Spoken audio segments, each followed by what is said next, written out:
yang bisa diputihkan bahasanya, itu dengan asumsi tidak punya pinjaman di swasta, itu kan hanya 69.000, 59.000 nasabah saja.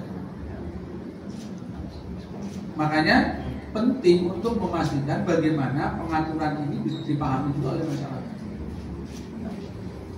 Ide untuk melakukan revisi menurut saya sesuatu yang mungkin sangat penting untuk memastikan efektivitasnya. Karena bagi Pak Supari tidak akan berani menghapus rujukan kecuali mengikuti aturan-aturan yang ada di pasar. Dan aturan yang ada di pasar mensyaratkan dua tadi.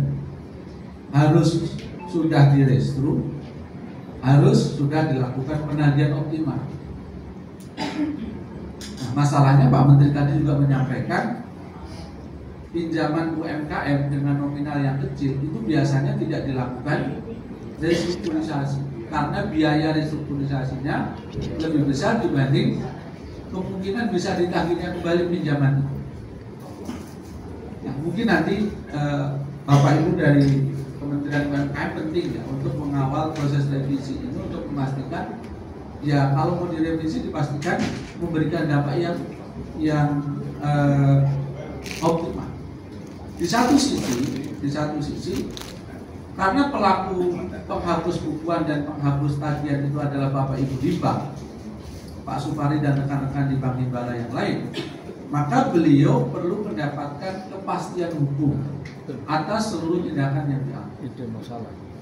Karena kalau beliau keluar dari norma pengaturan yang ada di PP, nanti yang menjadi objek audit, pemeriksaan APH dan sebagainya, Bapak Ibu di bank yang menghapus bukuan. Karena sekali lagi tadi normanya adalah yang melakukan hapus buku, hapus tagih itu bank, tidak ada perlu pengajuan dari nasabah. Karena yang punya daftar siapa yang sudah dihapus buku, siapa yang memenuhi syarat dihapus tagih, yang bawah hanya masuk.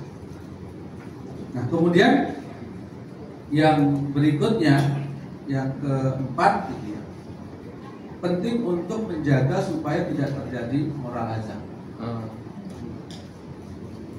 Karena saya mohon izin Pak Supari dan Bapak Ibu di bank BUMN khususnya yang sekarang menyalurkan kredit, setelah terbit PP ini kemudian langsung terdampak karena langsung muncul di pemahaman masyarakat ada aturan ini nih.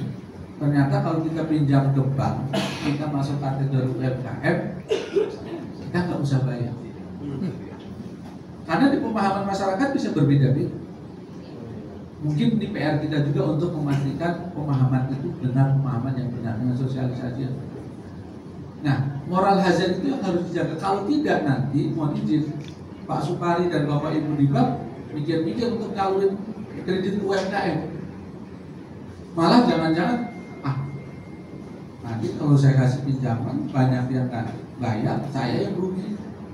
Padahal tujuannya tadi adalah memberi akses kemudahan kepada pelaku UMKM. Termasuk sebenarnya kita juga menjaga itu juga supaya moral hazardnya juga tidak terjadi di bank. Karena kadang-kadang kalau kita tidak jaga ya nanti udahlah hapus bukan saja, padahal itu bisa jadi belum memenuhi kriteria atau syarat. Nah, yang menurut saya penting adalah untuk memastikan prosesnya berlaku secara governance, meminimalisir potensi moral hazard. Kita perlu mendapatkan masukan bidik atau bahkan mungkin pendampingan dari lembaga independen, BPKP misalnya, supaya nanti segala tahapan, prosedur dan syarat serta dokumentasinya juga terjaga. Jadi kita menjaga keseimbangan ini. Bapak Ibu di UMKM tetap dapat akses pembiayaan, proses penghapus buku dan hapus tagihnya sesuai dengan governance. Mungkin satu yang terakhir tadi saya merespon apa yang disampaikan Pak Lahot terkait dengan bagaimana BUMN memberikan opportunity, peluang juga untuk bersinergi dengan Bapak Ibu di UMKM. Mungkin Bapak Ibu pernah dengar di BUMN itu ada program PJSL berupa PUSK, gitu ya, pemberian usaha, pemberian modal usaha mengenai gitu. Di mana itu disisihkan dari dulu ada laba BUMN. Sekarang penyalurannya melalui tempatnya Pak Supari juga.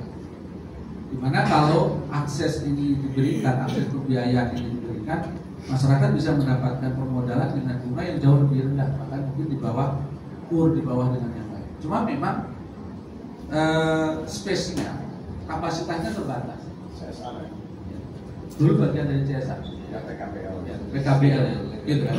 Program kemitraan bina lingkungan. Itu sekarang tanggung jawab sosial dan lingkungan. Itu ada khusus BUMN, gitu. Artinya BUMN juga menyadari betul gitu, bahwasanya kehadirannya itu juga harus memberikan benefit bagi pelaku usaha menengah kecil.